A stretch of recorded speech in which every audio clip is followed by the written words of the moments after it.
जिस खिडारी दे नाल तुहाडी मैं मुलाकात करवाउण जा रहा, तुहानूं रूबरू करवाउण जा रहा, वो भी बहुत खास ने। पटियाला दे नाल संबंध रखते ने। नाम है सतविंदर सिंह।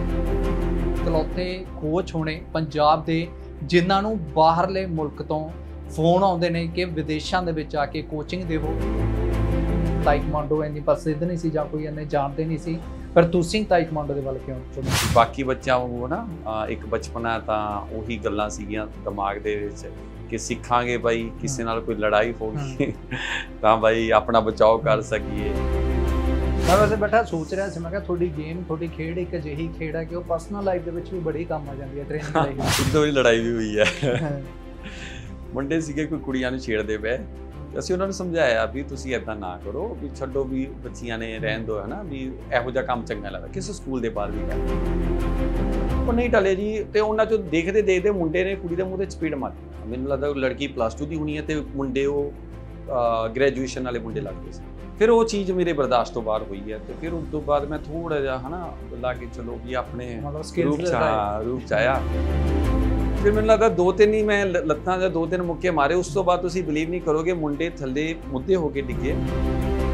ਉਦੋਂ ਬਾਅਦ ਮੈਂ ਸੋਚਿਆ ਹੁਣ ਵਿਪਤਾ ਨਾ ਪੈ ਜਾਵੇ। ਮੈਂ ਖੁਦ ਉਹਨਾਂ ਨੂੰ ਪਾਣੀ ਵੀ ਪਿਆ ਭਾਜੀ, ਮੈਂ ਖੁਦ ਉਹਨਾਂ ਦੇ ਥਾਪੀਆਂ ਮਾਰੀਆਂ ਪਿੱਠ ਤੇ। ਕਿਉਂਕਿ ਪੁਰਾਣਾ ਸਮਾਂ ਸੀ, ਮੈਨੂੰ ਲੱਗਦਾ ਉਦੋਂ ਇੱਕ ਹੀ ਕੋਚ ਹੁੰਦਾ ਸੀ, ਵੱਖ-ਵੱਖ ਗੇਮਾਂ ਦਾ ਸਮਾਂ ਇਹੋ ਜਿਹਾ ਹੁੰਦਾ ਸੀ ਕਿ ਸਕੂਲ ਕਾਲਜਾਂ ਦੇ ਵਿੱਚ ਇੱਕ ਹੀ ਜਿਹੜਾ ਕੋਚ ਡੀਪੀ ਹੁੰਦਾ ਸੀ, ਉਹ ਸਾਰੀਆਂ ਗੇਮਾਂ ਉਹੀ ਕਰਵਾ ਦਿੰਦੇ ਸੀ। ਤਾਂ ਫਿਰ ਜਿਹੜੀ ਖੇਡ ਤੁਸੀਂ ਚੁਣੀ ਆ ਉਸ ਦਾ ਕੋਚ ਬਿਨਾਂ ਕੋਚਿੰਗ ਤੋਂ ਤੁਸੀਂ ਆਪ ਪ੍ਰੈਕਟਿਸ ਕਰਦੇ ਹੋ, ਕਿਸ ਤਰੀਕੇ ਨਾਲ ਇਹ ਸੰਭਵ ਹੈ? ਨਾ ਕੋਈ YouTube ਇਦਾਂ ਦਾ ਕੋਈ ਸਿਸਟਮ ਨਹੀਂ ਸੀ ਨਾ। ਟੀਵੀ ਦੇ ਉੱਤੇ ਮੰਨ ਕੇ ਚੱਲੋ ਕਦੇ ਪਿਕਚਰ ਲੱਗ ਗਈ ਕਿਸੇ ਤਰ੍ਹਾਂ ਦੀ, ਹੈ ਨਾ, ਤਾਂ ਉਹ ਹੀਰੋ ਨੂੰ ਦੇਖਣਾ ਕਿ ਵੀ ਉਹ ਐਵੇਂ ਉਹਨੇ ਲੱਤ ਮਾਰੀ ਹੈ। ਬਾਜ਼ਾਰ ਚੋਂ ਜਾ ਕੇ ਮਤਲਬ ਵੀ ਉਹ ਫੌਜੀਆਂ ਵਾਲੀ ਜਿਹੜੀ ਬੋਰੀ ਹੁੰਦੀ ਹੈ ਨਾ, ਉਹ ਖਰੀਦੀ। ਉਹ ਖਰੀਦ ਕੇ ਉਹਦੇ 'ਚ ਰੇਤਾ ਭਰਿਆ। ਰੇਤਾ ਭਰ ਕੇ ਉਹ ਜਿੱਥੇ ਫਾਦਰ ਸਾਹਿਬ ਨੇ ਜਗ੍ਹਾ ਛੱਡੀ ਸੀ ਪੱਖੇ ਟੰਗਣ ਦੀ, ਉੱਥੇ ਉਹ ਕਿੱਟ ਰੱਸੀ ਨਾਲ ਬੰਨ੍ਹ ਕੇ ਟੰਗ ਲਈ। ਫਿਰ ਆ ਕੇ ਮਤਲਬ ਪੁੱਠੀਆਂ ਸਿੱਧੀਆਂ ਲੱਤਾਂ ਮਾਰਦੇ ਰਹਿੰਦੇ ਸੀਗੇ ਵੀ ਐਂ ਲੱਤ ਮਾਰ ਲਓ, ਐਂ ਲੱਤ ਮਾਰ ਲਓ, ਐਂ ਲੱਤ ਮਾਰ ਲਓ। ਟੈਕਨੀਕ ਦਾ ਪਤਾ ਨਹੀਂ ਸੀ ਹੁੰਦਾ ਵੀ ਕਿਵੇਂ ਕਿੱਕ ਮਾਰਨੀ, ਕਿਵੇਂ ਨਹੀਂ ਮਾਰਨੀ। ਜਿਵੇਂ ਆਪਾਂ ਕਹਿ ਦਿੰਦੇ ਨਹੀਂ ਵੀ ਇਹ ਸਾਈਡਾਂ ਤੋਂ ਨਸਾਂ ਜੀਆਂ ਫੁੱਲ ਜਾਂਦੀਆਂ ਜਾਂ ਨਸ ਤੇ ਨਸ ਚੜ੍ਹ ਜਾਂਦੀ ਜਾਂ ਕੁਛ ਹੋ ਜਾਂਦਾ, ਕਿਉਂਕਿ ਟੈਕਨੀਕ ਨਹੀਂ ਸੀ ਪ੍ਰੋਪਰ ਪਤਾ ਸਾਨੂੰ। ਕੋਈ ਜਨੂਨ ਸੇ ਤੁਹਾਨੂੰ ਖੇਡ ਹਾਂ ਬਿਲਕੁਲ ਬਿਲਕੁਲ। ਕਈ ਵਾਰੀ ਗੋਡੇ ਵੀ ਬਣਵਾਏ ਨੇ। ਬਿਲਕੁਲ ਇਹ ਸ਼ਿੰਗਾਰ ਹੈ ਜੀ, ਇਹ ਅਸਲੀ ਸ਼ਿੰਗਾਰ ਖੁਰਾਕ ਹੈ ਕਹਿੰਦੇ ਖਿਡਾਰੀ। ਉਹਨਾਂ ਲੋਕਾਂ ਨੂੰ ਮਿਲਿਆ ਜਿਹੜੇ ਅੱਜ ਕੱਲ੍ਹ ਸਿਰਫ ਕੋਚ ਨੇ। ਤੁਸੀਂ ਮੈਨੂੰ ਲੱਗਦਾ ਉਹ ਮੈਂ ਪਹਿਲੇ ਵਿਅਕਤੀ ਦੇ ਨਾਲ ਮੁਲਾਕਾਤ ਕਰ ਰਿਹਾ ਜਿਹੜੇ ਖੁਦ ਵੀ ਖੇਡ ਰਹੇ ਨੇ ਤੇ ਅੱਗੇ ਕੋਚਿੰਗ ਵੀ ਦੇ ਰਹੇ ਨੇ। ਮੈਨੂੰ ਲੱਗਦਾ ਹੈ ਕਿ ਵੀ ਜਿਹੜਾ ਕੋਚ ਹੈ ਜਦੋਂ ਟ੍ਰੇਨਿੰਗ ਕਰਾਉਣ ਵਾਸਤੇ ਗਿਆ ਨਾ, ਤਾਂ ਉਹ ਬੱਚਿਆਂ ਦੇ ਨਾਲ ਘੰਟਾ 1.5 ਘੰਟਾ ਟ੍ਰੇਨਿੰਗ ਕਰਦਾ ਰਹੇ। ਆਪਣੀ ਵੀ ਇੰਪਰੂਵਮੈਂਟ ਹੈ ਜੀ, ਬੱਚੇ ਦੀ ਵੀ ਇੰਪਰੂਵਮੈਂਟ ਹੈ, ਔਰ ਸਿੱਖਣ ਦੇ ਲਈ ਕੋਈ ਉਮਰ ਨਹੀਂ, ਕਦੀ ਐਂਡ ਨਹੀਂ ਹੈ। ਇੱਥੇ ਮੈਂ ਜ਼ਰੂਰ ਦੱਸਾਂਗਾ ਪੁਰਾਣਾ ਜਿਹੜਾ ਰਿਕਾਰਡ ਹੈ ਉਹ ਹੈਗਾ 45,000 ਕਿੱਕਾਂ ਦਾ 1 ਘੰਟੇ ਦੇ ਵਿੱਚ ਇੱਕ ਗਰੁੱਪ ਨੇ ਮਾਰਿਆ ਸੀ। ਅਸੀਂ ਗਰੁੱਪ ਤਿਆਰ ਕੀਤਾ, ਤੁਸੀਂ ਬਲੀਵ ਨਹੀਂ ਕਰੋਗੇ, ਉਹ ਕਿੱਕਾਂ ਮਾਰੀਆਂ 1,34,823। ਮਤਲਬ ਡਬਲ ਤੋਂ ਵੀ ਬਹੁਤ ਜ਼ਿਆਦਾ, ਡਬਲ ਟ੍ਰਿਪਲ ਤੋਂ ਵੀ ਜ਼ਿਆਦਾ ਕਿੱਕਾਂ ਸੀਗੀਆਂ।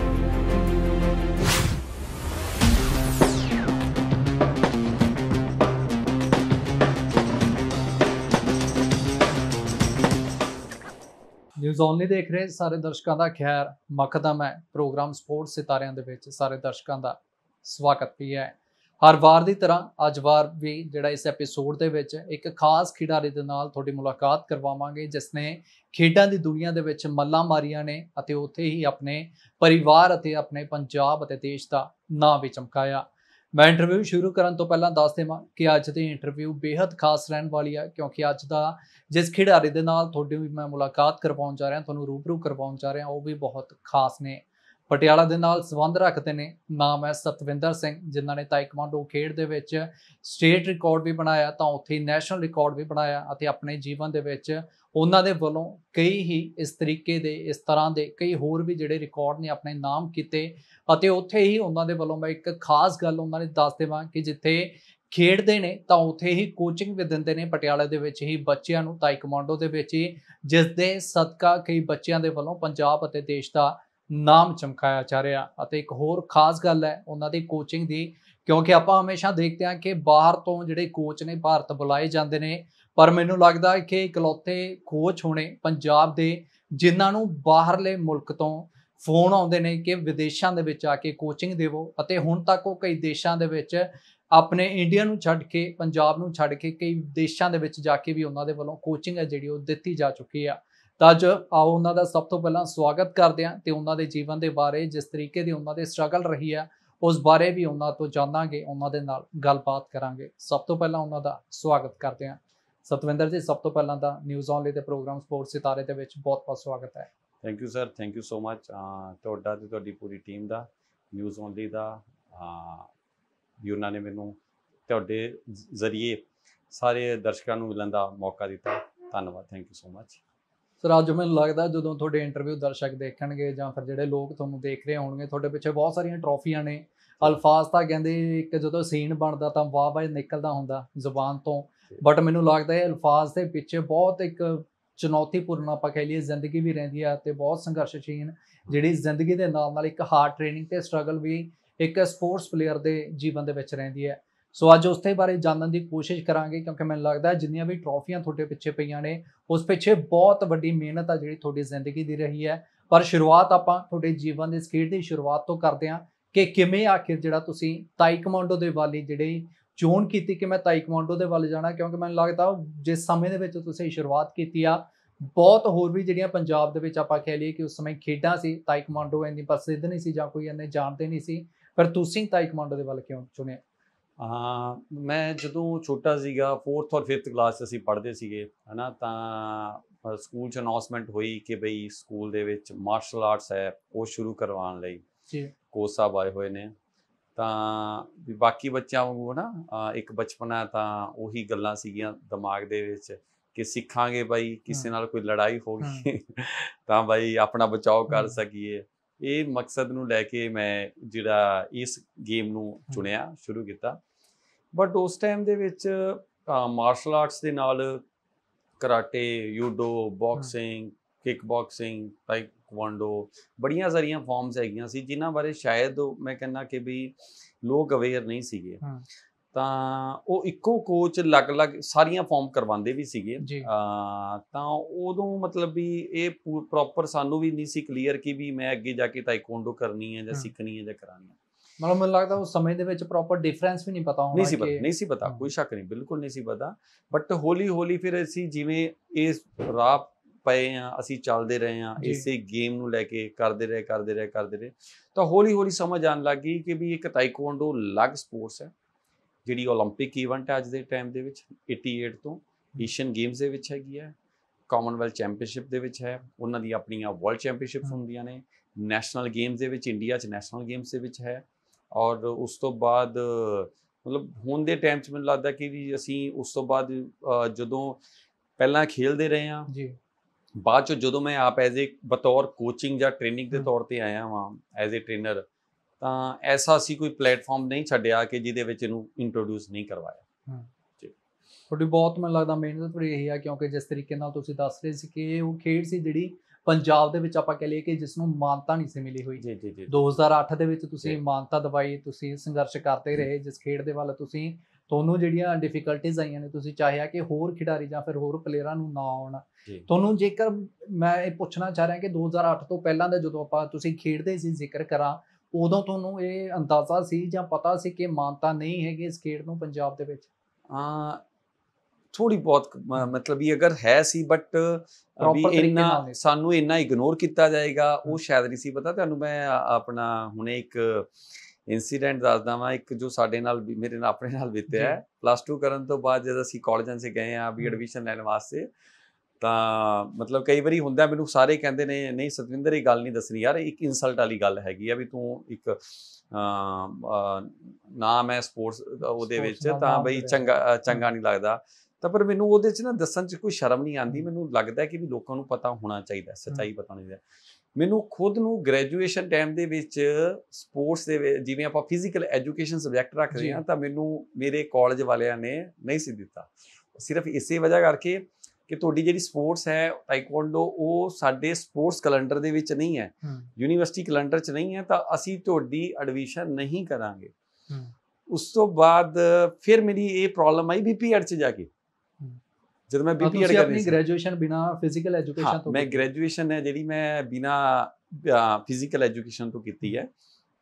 ਬਟ 1 ਸਾਲ ਬਾਅਦ ਜਾਂ 2 ਸਾਲ ਬਾਅਦ ਮੇਰੇ ਜਿਹੜੇ ਪ੍ਰੋਫੈਸਰ ਸਾਹਿਬਾਨ ਸੀਗੇ, ਕਿਉਂਕਿ ਜਦੋਂ ਕੋਈ ਵੀ ਐਥਲੈਟਿਕ ਮੀਟ ਹੁੰਦਾ ਸੀਗਾ, ਜਿਵੇਂ ਮੇਰੀ ਮਤਲਬ ਇਹ ਚਲੋ ਪਰਮਾਤਮਾ ਦੀ ਕਿਰਪਾ ਹੈ ਨਾ, ਤੁਹਾਡੇ ਸਾਰੇ ਵੀਰਾਂ ਦਾ ਸਾਥ ਹੁੰਦਾ ਹੈ, ਸਹਿਯੋਗ ਹੁੰਦਾ ਹੈ, ਤੇ ਸਾਡੇ ਗੇਮ ਦੇ ਵਿੱਚ ਸਾਡੀ ਪੂਰੀ ਟੀਮ ਦੇ ਸਕਿੱਲ ਬਹੁਤ ਸੋਹਣੇ ਸੀਗੇ। ਜਿਵੇਂ ਉਹ ਕਿੱਕਾਂ ਮਾਰਦੇ ਨੇ, ਜਾਂ ਇੱਕ ਅਸੀਂ ਜਿਹਨੂੰ ਸ਼ੋਅ ਕਹਿ ਦਿੰਦੇ ਹਾਂ, ਇੱਕ ਡੈਮੋ ਸ਼ੋਅ ਦਿੰਦੇ ਹਾਂ। ਤਾਂ ਮੈਨੂੰ ਲੱਗਦਾ ਕਿ ਵੀ 2000 ਜਦੋਂ ਦੀ ਮੈਂ 3 ਸਾਲ ਤੱਕ ਗ੍ਰੈਜੂਏਸ਼ਨ ਕੀਤੀ ਹੈ, 2002-3 ਦੇ ਟਾਈਮ ਦੇ ਵਿੱਚ, ਤਾਂ ਉਸ ਤੋਂ ਬਾਅਦ ਐਸਾ ਕੋਈ ਵੀ ਇਵੈਂਟ ਨਹੀਂ ਸੀਗਾ ਸਪੋਰਟਸ ਮੀਟ ਦਾ ਜਿਹਦੇ ਵਿੱਚ ਤਾਈਕਵਾਂਡੋ ਦੀ ਪਰਫਾਰਮੈਂਸ ਨਾ ਹੁੰਦੀ। ਔਰ ਉਹ ਮਤਲਬ ਉਹ ਖੁਦ ਬਾਅਦ ਚ ਪ੍ਰੋਫੈਸਰ ਸਾਹਿਬਾਨ ਹੈਰਾਨ ਹੁੰਦੇ ਸੀਗੇ ਕਿ ਯਾਰ ਵੀ ਸਾਡੇ ਤੋਂ ਇਗਨੋਰ ਹੋ ਗਿਆ ਵੀ ਤੇਰੇ ਵਰਗੇ ਪਲੇਅਰ ਨੂੰ ਜਾਂ ਤੇਰੇ ਵਰਗੇ ਬੱਚੇ ਨੂੰ ਅਸੀਂ ਫਿਜ਼ੀਕਲ ਐਜੂਕੇਸ਼ਨ ਕਿਉਂ ਨਹੀਂ ਦਿੱਤੀ। ਔਰ ਉਸ ਤੋਂ ਬਾਅਦ BPED 'ਚ ਵੀ ਸੇਮ ਇੱਦਾਂ ਦੀ ਪ੍ਰੋਬਲਮ ਆਈ। ਉਦੋਂ ਫਿਜ਼ੀਕਲ ਕਾਲਜ ਜਿਹੜਾ ਗੌਰਮੈਂਟ ਫਿਜ਼ੀਕਲ ਕਾਲਜ ਹੈ, ਉੱਥੇ ਵੀ ਅਸੀਂ ਗਏ ਹਾਂ ਵੀ ਟ੍ਰਾਇਲ ਦੇਣ ਵਾਸਤੇ। ਟ੍ਰਾਇਲ ਅਸੀਂ ਕੱਢ ਲਏ, ਕਲੀਅਰ ਕਰ ਲਏ, ਪਰ ਬਾਅਦ 'ਚ ਫਿਰ ਸਾਨੂੰ ਇਹੀ ਦਿੱਕਤ ਹੈ ਕਿ ਵੀ ਹਾਂ ਬਈ ਤੁਹਾਡੀ ਜਿਹੜੀ ਗੇਮ ਹੈ ਸਾਡੀਆਂ ਕੈਲੰਡਰ 'ਚ ਨਹੀਂ ਹੈਗੀ, ਤੁਸੀਂ BPED ਨਹੀਂ ਕਰ ਸਕਦੇ। BPED ਫਿਰ ਮੈਂ ਬਾਹਰੋਂ, ਪੰਜਾਬ ਤੋਂ ਬਾਹਰੋਂ ਕੀਤੀ। ਫਿਜ਼ੀਕਲ ਐਜੂਕੇਸ਼ਨ ਤੋਂ ਦੂਰ ਹੁੰਦੇ ਗਏ, ਗਰਾਊਂਡ ਨਾਲ ਜੁੜੇ ਰਹੇ। ਹਾਂ, ਗਰਾਊਂਡ ਨਾਲ ਜੁੜੇ ਰਹੇ। ਬਟ ਕਹਿੰਦੇ ਨਾ ਕਿ ਵੀ ਸ਼ਾਇਦ ਅਗਰ ਅਸੀਂ ਮੈਂ ਇਹ ਗੱਲ ਨੂੰ ਨਾ ਬਹੁਤ ਮੰਨਦਾ ਭਾਜੀ ਕਿ ਵੀ ਅਗਰ ਅਸੀਂ ਸੱਚੇ ਮਨ ਦੇ ਨਾਲ ਇੱਕੋ ਥਾਂ ਦੇ ਉੱਤੇ ਲੱਗੇ ਰਹੀਏ, ਬਿਨਾਂ ਕਿਸੇ ਨੂੰ ਆਲਾ ਦੁਆਲਾ ਦੇਖੇ ਜਾਂ ਬਿਨਾਂ ਕਿਸੇ ਦੀ ਨਿੰਦਿਆ ਕੀਤੇ, ਅਸੀਂ ਆਪਣਾ ਫੋਕਸ ਇੱਕੋ ਜਗ੍ਹਾ ਤੇ ਰੱਖਦੇ ਹਾਂ ਜਾਂ ਕੰਟੀਨਿਊ ਕਰਦੇ ਜਾਂਦੇ ਹਾਂ ਨਾ, ਕੰਮ ਕਰਦੇ ਜਾਂਦੇ ਹਾਂ, ਤਾਂ ਪਰਮਾਤਮਾ ਕਦੇ ਨਾ ਕਦੇ ਆ ਕੇ ਸਾਡੀ ਬਾਹ ਫੜਦਾ ਹੈ। ਉਹ ਪਰਮਾਤਮਾ ਸਾਨੂੰ ਵੀ ਝੂੰਝਦਾ ਪੂਰਾ ਕਿ ਹਾਂ ਬਈ ਇੱਕ ਉਹ ਮੈਨੂੰ ਲੱਗਦਾ ਕਿ ਸ਼ਾਇਦ ਤੁਹਾਡਾ ਵੀ ਇੱਕ ਇਮਤਿਹਾਨ ਹੁੰਦਾ ਹੈ ਜ਼ਿੰਦਗੀ ਦੇ ਵਿੱਚ ਕਿ ਤੁਸੀਂ ਕਹਿ ਦਿੰਦੇ ਹੋ ਦਿਨ 'ਚ 10 ਵਾਰੀ ਨਾਮ ਪਰਮਾਤਮਾ ਬਾਬਾ ਜੀ ਦਾ, ਲੇਕਿਨ ਉਹਦੇ ਤੇ ਭਰੋਸਾ ਕਿੰਨਾ ਰੱਖਦੇ ਹੋ। ਫਿਰ ਜਦੋਂ ਪਰਮਾਤਮਾ ਨੇ ਬਾਹ ਫੜੀ ਭਾਜੀ, ਫਿਰ ਕਿਹੜਾ ਕਾਲਜ ਹੈ, ਕਿਹੜੀ ਯੂਨੀਵਰਸਿਟੀ ਹੈ, ਅੱਜ ਮਤਲਬ ਵੀ ਚਲੋ ਹੈ ਨਾ, ਬਹੁਤ ਸਾਰੀਆਂ ਯੂਨੀਵਰਸਿਟੀਆਂ ਨੇ ਜਿਨ੍ਹਾਂ ਦੀ ਤਾਈਕਵਾਂਡੋ ਦੀ ਟੀਮ ਮੈਂ ਖੁਦ ਬਣਾਉਣਾ ਵਾ। ਉਹਨਾਂ ਬੱਚਿਆਂ ਨੂੰ, ਮੈਨੂੰ ਨਹੀਂ ਫਿਜ਼ੀਕਲ ਮਿਲਿਆ, BPED 'ਚ ਐਡਮਿਸ਼ਨ ਮਿਲੀ, ਬਟ ਬੜੇ ਬੱਚੇ ਨੇ ਜਿਨ੍ਹਾਂ ਨੂੰ BPED 'ਚ, ਜਿਹੜੇ ਡਿਜ਼ਰਵਿੰਗ ਬੱਚੇ ਨੇ ਉਹਨਾਂ ਨੂੰ BPED ਦੇ ਵਿੱਚ ਤੇ MPED ਦੇ ਵਿੱਚ ਫ੍ਰੀ ਐਡਮਿਸ਼ਨ ਮਿਲਦੀ ਹੈ। ਅਸੀਂ ਰਿਕਮੈਂਡ ਕਰਦੇ ਹਾਂ ਡਾਇਰੈਕਟਰ ਸਪੋਰਟਸ ਨੂੰ ਜਾਂ ਯੂਨੀਵਰਸਿਟੀ ਨੂੰ, ਦੱਸੀਦਾ ਕਿ ਵੀ ਇਹ ਬੱਚੇ ਦੀਆਂ ਪ੍ਰਾਪਤੀਆਂ ਨੇ, ਚੰਗਾ ਬੱਚਾ ਹੈਗਾ, ਇਹ ਬੱਚਾ ਅੱਗੇ ਮੱਲਾ ਮਾਰੇਗਾ, ਤਾਂ ਉਹ ਯੂਨੀਵਰਸਿਟੀਆਂ ਉਹਨਾਂ ਨੂੰ ਫ੍ਰੀ ਐਡਮਿਸ਼ਨਾਂ ਦਿੰਦੇ ਨੇ। ਸਾਨੂੰ ਨਹੀਂ ਮਿਲੀ, ਉਹ ਗੱਲ ਲੱਗ ਗਿਆ। ਅੱਛਾ, ਮੈਨੂੰ ਇੱਕ ਜ਼ਰੂਰ ਦੱਸੋ, ਜੋ ਤੁਸੀਂ ਤੁਹਾਡਾ ਸਫ਼ਰ ਦੀ ਸ਼ੁਰੂਆਤ ਹੋਈ ਸੀ, ਜਾਂ ਤੁਸੀਂ ਆਪਣੇ ਆਪ ਨੂੰ ਦੇਖਿਆ ਕਿ ਮੈਂ ਤਾਈਕਵਾਂਡੋ ਖੇਡ ਕਰਾਂ 2008 ਤੋਂ, ਮੈਂ ਪਹਿਲਾਂ ਦੀ ਜੇਕਰ ਗੱਲ ਕਰਾਂ, ਕਿਉਂਕਿ ਪੁਰਾਣਾ ਸਮਾਂ ਸੀ, ਮੈਨੂੰ ਲੱਗਦਾ ਉਦੋਂ ਇੱਕ ਹੀ ਕੋਚ ਹੁੰਦਾ ਸੀ, ਵੱਖ-ਵੱਖ ਗੇਮਾਂ ਦਾ ਸਮਾਂ ਇਹੋ ਜਿਹਾ ਹੁੰਦਾ ਸੀ ਕਿ ਸਕੂਲ ਕਾਲਜਾਂ ਦੇ ਵਿੱਚ ਇੱਕ ਹੀ ਜਿਹੜਾ ਕੋਚ DP ਹੁੰਦਾ ਸੀ, ਉਹ ਸਾਰੀਆਂ ਗੇਮਾਂ ਉਹੀ ਕਰਵਾ ਦਿੰਦੇ ਸੀ। ਤੁਹਾਡੀ ਖੇਡ ਇੱਕ ਜਿਹੀ ਸੀ ਜਿਸ ਨੂੰ ਬਹੁਤ ਘੱਟ ਲੋਕ ਜਾਣਦੇ ਸੀ, ਉਤੋਂ ਮਾਨਤਾ ਨਹੀਂ ਸੀ, ਤਾਂ ਫਿਰ ਜਿਹੜੀ ਖੇਡ ਤੁਸੀਂ ਚੁਣੀ ਆ ਉਸ ਦਾ ਕੋਚ, ਬਿਨਾਂ ਕੋਚਿੰਗ ਤੋਂ ਤੁਸੀਂ ਆਪ ਪ੍ਰੈਕਟਿਸ ਕਰਦੇ, ਕਿਸ ਤਰੀਕੇ ਨਾਲ ਇਹ ਸੰਭਵ ਕੀਤਾ ਸਾਰਾ? ਇੱਦਾਂ ਕਿ ਵੀ ਜਿਵੇਂ ਮੈਂ ਤੁਹਾਨੂੰ ਦੱਸਿਆ ਕਿ ਸਕੂਲ 'ਚ ਅਨਾਉਂਸ ਹੋਇਆ ਕਿ ਵੀ ਕੋਚ ਮਤਲਬ ਵੀ ਸਾਡੇ ਸਕੂਲ 'ਚ ਸ਼ੁਰੂ ਕਰ ਰਹੇ ਨੇ, ਤਾਂ ਹਫ਼ਤੇ 'ਚ 2 ਦਿਨ ਦਾ ਪੀਰੀਅਡ ਹੁੰਦਾ ਸੀ ਸਾਡਾ, ਉਹਨਾਂ ਤੋਂ ਅਸੀਂ ਟ੍ਰੇਨਿੰਗ ਲੈਂਦੇ ਸੀ। ਲੇਕਿਨ ਉਸ ਤੋਂ ਬਿਨਾਂ ਨਾ ਮੈਂ ਘਰੇ TV ਦੇਖ ਕੇ ਬਹੁਤ ਕੁਛ ਆਪਣੇ ਵੱਲੋਂ ਤਿਆਰੀਆਂ ਕਰਦਾ, ਮਤਲਬ ਵੀ ਟਰਾਈ ਕਰੀ ਜਾਂਦਾ ਸੀਗਾ। ਉਦੋਂ ਦੇਖੋ ਨਾ ਕੋਈ YouTube ਇੱਦਾਂ ਦਾ ਕੋਈ ਸਿਸਟਮ ਨਹੀਂ ਸੀ ਨਾ, TV ਦੇ ਉੱਤੇ ਮੰਨ ਕੇ ਚੱਲੋ ਕਦੇ ਪਿਕਚਰ ਲੱਗ ਗਈ ਕਿਸੇ ਤਰ੍ਹਾਂ ਦੀ ਹੈ ਨਾ, ਤਾਂ ਉਹ ਹੀਰੋ ਨੂੰ ਦੇਖਣਾ ਕਿ ਵੀ ਉਹ ਐਵੇਂ ਉਹਨੇ ਲੱਤ ਮਾਰੀ ਹੈ। ਸਾਡੇ ਮਤਲਬ ਵੀ ਘਰ ਦੇ ਵਿੱਚ ਹੀ ਇੱਕ ਨਾ ਫਾਦਰ ਸਾਹਿਬ ਨੇ ਜਿਵੇਂ ਇੱਕ ਕਮਰਾ, ਉਹ ਹਲੇ ਕੱਚਾ ਕਮਰਾ ਸੀਗਾ ਸਾਡਾ, ਉਹ ਕਮਰੇ ਨੂੰ, ਉਹ ਹੈ ਤਾਂ ਮਤਲਬ ਵੀ ਬਾਅਦ ਚੋਂ ਰੂਮ ਵਾਸਤੇ ਉਹਨਾਂ ਨੇ ਡਾਇਮੈਂਸ਼ਨ ਛੱਡੀ ਸੀਗੀ, ਪਰ ਜਿਵੇਂ ਆਲੇ ਦੁਆਲੇ ਦੀਵਾਰਾਂ 'ਚ ਖੜੀਆਂ ਕਰਕੇ ਉਹਨੂੰ ਕੱਚਾ ਕੀਤਾ ਹੋਇਆ ਸੀਗਾ।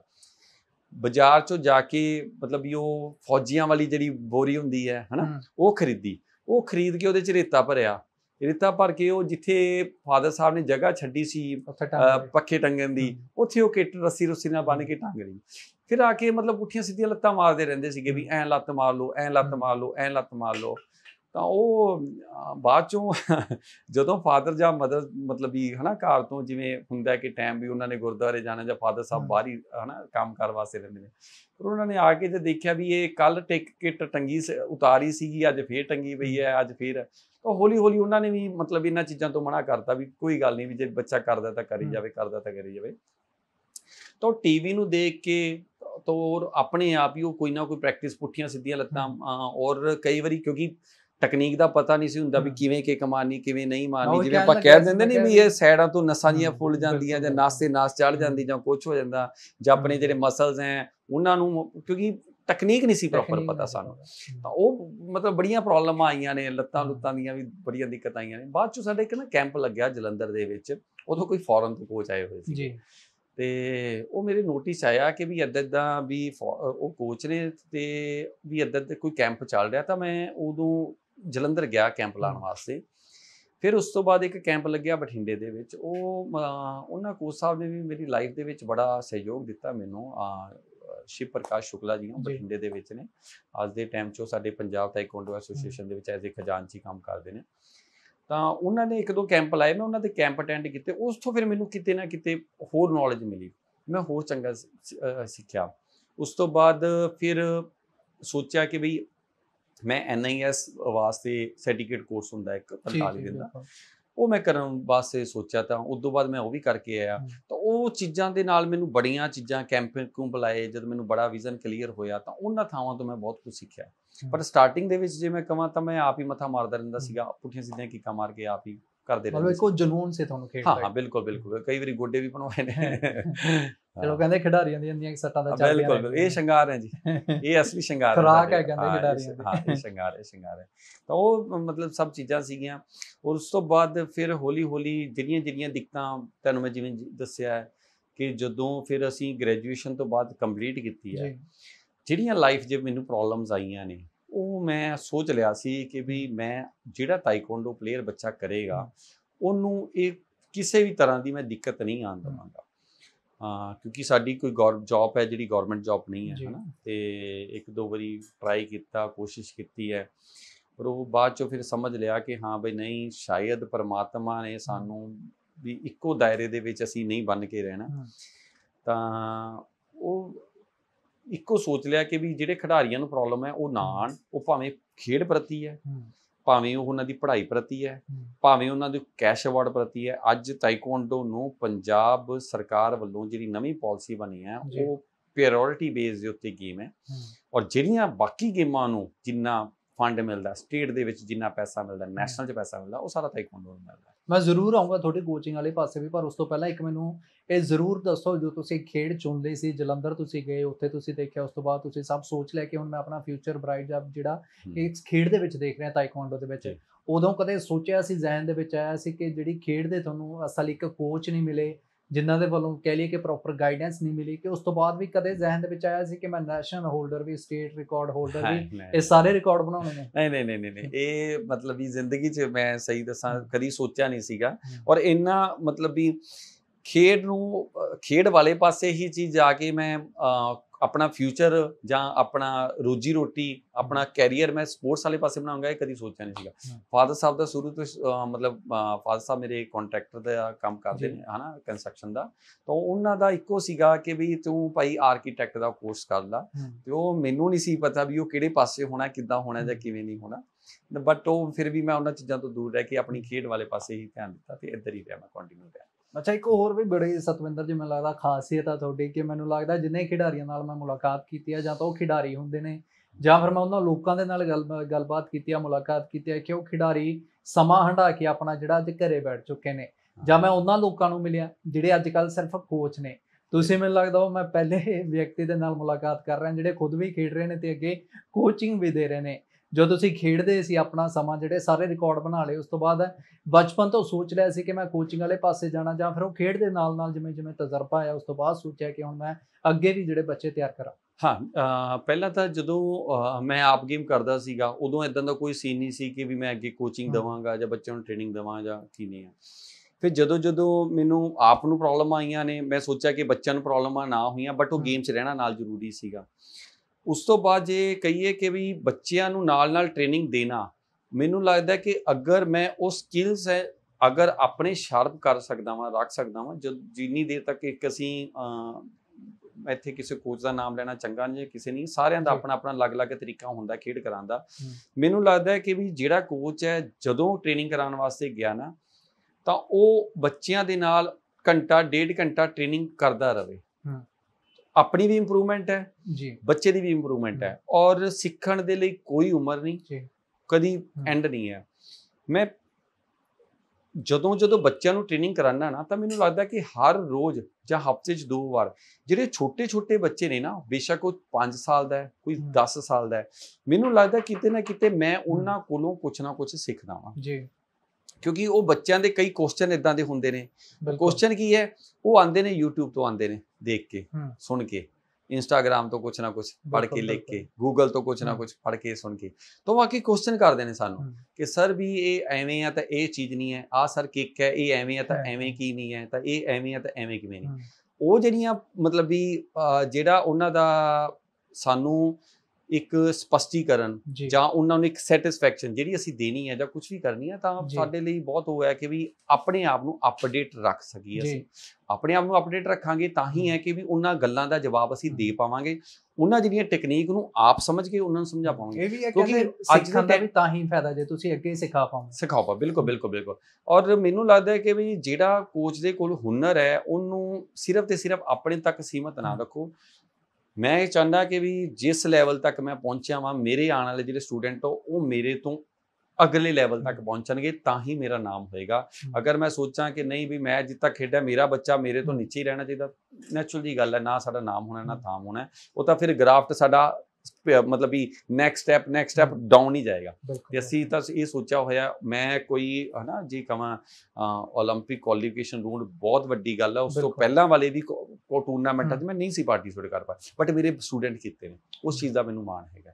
ਮੈਨੂੰ ਇੱਕ ਪ੍ਰਪੋਜ਼ਲ ਮਿਲਿਆ 2015 'ਚ ਵਰਲਡ ਚੈਂਪੀਅਨਸ਼ਿਪ ਖੇਡਣ ਦਾ, ਜਿਹੜੀ ਚੁੰਚੁਨ ਕੋਰੀਆ ਓਪਨ ਦੇ ਨਾਮ ਦੇ ਉੱਪਰ ਹੁੰਦੀ ਆ ਕੋਰੀਆ ਦੇ ਵਿੱਚ। ਮੈਂ ਉੱਥੇ ਜਾ ਕੇ ਪਾਰਟੀਸਪੇਟ ਕੀਤਾ ਤੇ ਮੈਂ ਸਿਲਵਰ ਮੈਡਲ ਜਿੱਤਿਆ। ਉਸ ਤੋਂ ਬਾਅਦ ਵੀ ਮੈਂ ਹਟਿਆ ਨਹੀਂ ਗਾ। ਇੱਕ ਬਾਅਦ ਚੋਂ ਇੱਕ ਕੋਰੀਆ ਦੇ ਵਿੱਚ ਹੀ ਉਹਨਾਂ ਨੇ ਗੇਮ ਨੂੰ ਪ੍ਰਮੋਟ ਕਰਨ ਵਾਸਤੇ ਇੱਕ ਹਨਮਾਦਾਂਗ ਨਾਮ ਦਾ ਇੱਕ ਕੰਪੀਟੀਸ਼ਨ ਰੱਖਦੇ ਨੇ, ਜਿਹਦੇ ਵਿੱਚ ਤੁਹਾਡੇ ਆਪਣੇ ਕੀ ਬੈਸਟ ਸਕਿੱਲ ਨੇ, ਤੁਸੀਂ ਉਹ ਸ਼ੋਅ ਕਰਨੇ ਹੁੰਦੇ ਨੇ। ਤਾਂ ਜੋ ਸਾਡੇ ਕੋਲ ਮੇਰੇ ਕੋਲ ਆਪਣੇ ਬੈਸਟ ਸਕਿੱਲਸ ਹੈਗੇ ਨੇ, ਜਿਹੜੇ ਮਤਲਬ ਵੀ ਉਹ ਮੈਂ ਉੱਥੇ ਪ੍ਰੈਜ਼ੈਂਟ ਕੀਤੇ, ਤਾਂ ਉੱਥੇ ਉਹਨਾਂ ਨੂੰ ਮੈਨੂੰ ਗੋਲਡ ਮੈਡਲ ਵੀ ਮਿਲਿਆ। ਠੀਕ ਹੈ। ਤੇ ਉਸ ਤੋਂ ਬਾਅਦ ਫਿਰ ਹਰ ਸਾਲ ਜਿਵੇਂ ਹੁੰਦਾ ਨਾ ਕਿ ਆਪਣੇ ਆਪ ਨੂੰ ਅਪਡੇਟ ਕਰਨਾ, ਕਿ ਕੋਚਿੰਗ ਮੈਂ ਦੇ ਰਿਹਾ ਵਾਂ, ਠੀਕ ਹੈ, ਮੇਰਾ ਜਿਹੜਾ ਮੋਟਿਵ ਹੁੰਦਾ ਹੈ, ਕੰਪੀਟੀਸ਼ਨ ਅਸੀਂ ਕਰਵਾ ਰਹੇ ਹਾਂ, ਕੋਚਿੰਗ ਮੈਂ ਦੇ ਰਿਹਾ ਵਾਂ, ਕੈਂਪ ਮੈਂ ਦੇ ਰਿਹਾ ਵਾਂ, ਇਹਨਾਂ ਤੋਂ ਬਿਨਾਂ ਮੈਂ ਲੱਗ ਕੀ ਕਰਨਾ ਹੈ ਆਪਣੀ ਸੁਸਾਇਟੀ ਲਈ, ਆਪਣੇ ਸਮਾਜ ਲਈ, ਆਪਣੇ ਪਲੇਅਰਾਂ ਵਾਸਤੇ ਕਿ ਮੈਂ ਲੱਗ ਕੀ ਕਰਨਾ। ਤਾਂ ਉਹ ਦਿਮਾਗ ਦੇ ਵਿੱਚ ਆਇਆ ਕਿ ਵੀ ਅਸੀਂ ਵੱਖ-ਵੱਖ ਸਕੂਲਾਂ 'ਚ ਜਾ ਕੇ ਲੋਕਾਂ ਨੂੰ ਸੈਲਫ ਡਿਫੈਂਸ ਦੀ ਟ੍ਰੇਨਿੰਗ ਦਈਏ, ਅਵੇਅਰਨੈਸ ਕਰੀਏ। ਕਰੋਨਾ ਤੋਂ ਬਾਅਦ ਜਦ ਆਪਣਾ ਸਾਰਿਆਂ ਨੂੰ ਪਤਾ ਹੈ ਕਿ ਵੀ ਆਪਣਾ ਸਾਰੇ ਰੁਕ ਚੁੱਕਿਆ ਸੀਗਾ, ਪੂਰਾ ਇੱਕ ਹਿਸਾਬ ਨਾਲ ਵਿਸ਼ਾ ਵੀ ਰੁਕਿਆ ਸੀਗਾ। ਜਦੋਂ ਉਹ ਦੌਰ ਦੁਬਾਰਾ ਸ਼ੁਰੂ ਹੋਇਆ ਪੜ੍ਹਾਈਆਂ ਦਾ ਜਾਂ ਕੁਛ ਹੈ, ਅਸੀਂ ਫ੍ਰੀ ਆਫ ਕਾਸਟ ਅਲੱਗ-ਅਲੱਗ ਸਕੂਲਾਂ ਦੇ ਵਿੱਚ ਕੈਂਪ ਲਗਾਏ। ਉਦੋਂ ਅਸੀਂ ਸੋਚਿਆ ਵੀ ਸਿਰਫ 1000 ਬੱਚਿਆਂ ਨੂੰ ਟ੍ਰੇਨਿੰਗ ਦੇਣੀ ਹੈ, ਕਿਉਂਕਿ ਬੜੇ ਪਾਬੰਦੀਆਂ ਸੀਗੀਆਂ ਵੀ 100 ਬੱਚਾ ਨਹੀਂ ਖੜਾ ਕਰਨਾ, 20 ਬੱਚੇ ਨਹੀਂ, 50 ਬੱਚੇ ਨਹੀਂ। ਬਟ ਮੈਂ 5000 ਬੱਚਿਆਂ ਨੂੰ ਟ੍ਰੇਨਿੰਗ ਦਿੱਤੀ 3 ਮਹੀਨਿਆਂ ਦੇ ਅੰਦਰ ਅਲੱਗ-ਅਲੱਗ ਸਕੂਲਾਂ ਦੇ ਵਿੱਚ ਜਾ ਕੇ। ਉਸ ਤੋਂ ਬਾਅਦ ਫਿਰ ਦਿਮਾਗ 'ਚ ਆਇਆ ਕਿ ਵੀ ਅਸੀਂ ਕੀ ਗੱਲ ਵਰਲਡ ਰਿਕਾਰਡ ਮਤਲਬ ਵੀ ਦੇਖਦੇ ਹਾਂ, ਕਦੀ ਕੌਣ ਬਣਾ ਰਿਹਾ, ਕਦੀ ਕੋਈ ਹੋ ਰਿਹਾ, ਕਦੀ ਕੀ ਹੋ ਰਿਹਾ। ਤਾਂ ਦਿਮਾਗ 'ਚ ਆਇਆ ਕਿ ਤਾਈਕਵਾਂਡੋ ਨੂੰ ਲੈ ਕੇ ਕਿਉਂ ਨਾ ਅਸੀਂ ਵਰਲਡ ਰਿਕਾਰਡ ਬਣਾਈਏ। ਉਹ ਚੀਜ਼ ਨੂੰ ਸੋਚਿਆ, ਉਹ ਚੀਜ਼ ਲਈ ਮੈਂ ਤਿਆਰੀ ਸ਼ੁਰੂ ਕਰਤੀ ਸੀ ਪਿਛਲੇ ਸਾਲ ਜਨਵਰੀ 2022 ਤੋਂ ਜੀ। ਤਾਂ ਉਹ ਲਾ ਕੇ ਚੱਲੋ 1 ਸਾਲ ਬਾਅਦ ਅਸੀਂ ਕਾਮਯਾਬ ਹੋਏ ਹਾਂ। 29 ਤਰੀਕ ਨੂੰ ਅਸੀਂ ਅਟੈਂਪਟ ਕੀਤਾ ਸੀਗਾ, ਤੇ ਹਾਲੇ ਥੋੜੇ ਦਿਨ ਪਹਿਲਾਂ ਦੀ ਗੱਲ ਹੀ ਹੈ, ਸਾਡਾ ਮਤਲਬ ਵੀ ਮੇਲ ਆਈ ਕਿ ਹਾਂ ਵੀ ਤੁਹਾਡਾ ਜਿਹੜਾ ਵਰਲਡ ਰਿਕਾਰਡ ਹੈ ਅਸੀਂ ਅਟੈਂਪਟ ਕਰਦੇ ਹਾਂ। ਇੱਥੇ ਮੈਂ ਜ਼ਰੂਰ ਦੱਸਾਂਗਾ, ਪੁਰਾਣਾ ਜਿਹੜਾ ਰਿਕਾਰਡ ਹੈ ਉਹ ਹੈਗਾ 45000 ਕਿੱਕਾਂ ਦਾ ਜੀ 1 ਘੰਟੇ ਦੇ ਵਿੱਚ ਇੱਕ ਗਰੁੱਪ ਨੇ ਮਾਰਿਆ ਸੀ। ਅਸੀਂ ਗਰੁੱਪ ਤਿਆਰ ਕੀਤਾ, ਤੁਸੀਂ ਬਲੀਵ ਨਹੀਂ ਕਰੋਗੇ, ਉਹ ਕਿੱਕਾਂ ਮਾਰੀਆਂ 1,34,823 ਕਿੱਕਾਂ। ਮਤਲਬ ਡਬਲ ਤੋਂ ਵੀ ਬਹੁਤ ਜ਼ਿਆਦਾ ਸੀ, ਡਬਲ ਟ੍ਰਿਪਲ ਤੋਂ ਵੀ ਜ਼ਿਆਦਾ ਕਿੱਕਾਂ ਸੀਗੀਆਂ।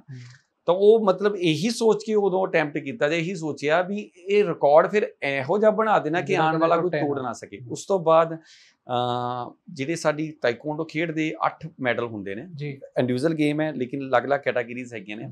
ਉਹ ਕਿਸੇ ਟਾਈਮ ਦੇ ਵਿੱਚ ਸਾਡੇ ਇੰਡੀਆ ਦੀਆਂ ਅਲੱਗ-ਅਲੱਗ ਟੀਮਾਂ ਨੇ 6 골ਡ ਮੈਡਲ ਕੱਢੇ ਸੀਗੇ, ਜਿਨ੍ਹਾਂ ਨੇ ਉਹ ਰਿਕਾਰਡ ਬਣਾ ਕੇ ਰੱਖਿਆ ਸੀਗਾ।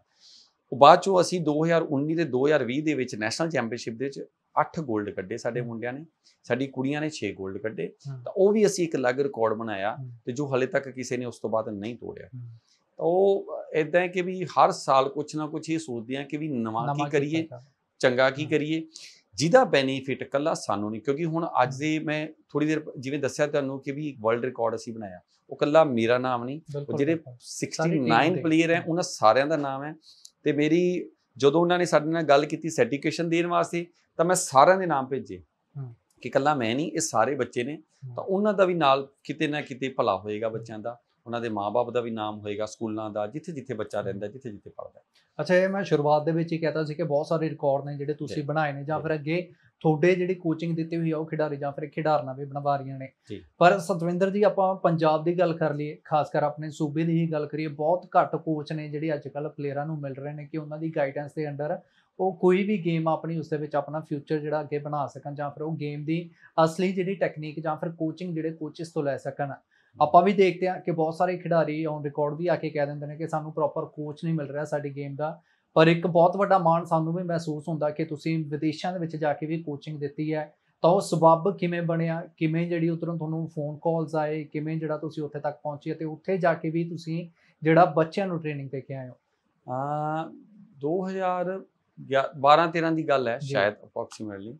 ਥਾਪਰ ਯੂਨੀਵਰਸਿਟੀ ਦੇ ਵਿੱਚ ਇੱਕ ਕੋਈ ਗਲੋਬਲ ਕਾਨਫਰੰਸ ਸੀਗੀ ਜੀ, ਤਾਂ ਉੱਥੇ ਪੂਰੇ ਵਿਸ਼ਵ ਦੇ ਬੱਚੇ ਆਏ ਹੋਏ ਸੀਗੇ। ਤਾਂ ਉੱਥੋਂ ਦੇ ਜਿਹੜੇ ਕੁਝ ਟੀਚਰ ਨੇ, ਮੈਂ ਉਹਨਾਂ ਨੂੰ ਹੀ ਕੈਂਪ ਦਿੱਤੇ ਹੋਏ ਨੇ, ਟ੍ਰੇਨਿੰਗ ਕੈਂਪ ਦਿੱਤੇ ਨੇ। ਔਰ ਜਿਹੜੇ ਸਕੂਲ 'ਚ ਮੈਂ ਟ੍ਰੇਨਿੰਗ ਕੈਂਪ ਦੇਣਾ ਵਾ, ਉਹਨਾਂ ਦੇ ਜਿਹੜੇ ਸਕੂਲ ਦੇ ਓਨਰ ਹੈ ਮਿਸਟਰ ਰਾਜਦੀਪ ਜੀ, ਲੇਵੇ ਸਕੂਲ ਤੋਂ, ਉਹ ਵੀ ਉਹਨਾਂ ਦੀ ਕਮੇਟੀ ਦੇ ਮੈਂਬਰ ਸੀਗੇ। ਤਾਂ ਉਹਨਾਂ ਨੇ ਉੱਥੇ ਕਿਹਾ ਕਿ ਵੀ ਇਹਨਾਂ ਬੱਚਿਆਂ ਦੇ ਲਈ ਨਾ ਕੁਝ ਐਕਟੀਵਿਟੀ ਕਰਨੀ ਹੈ।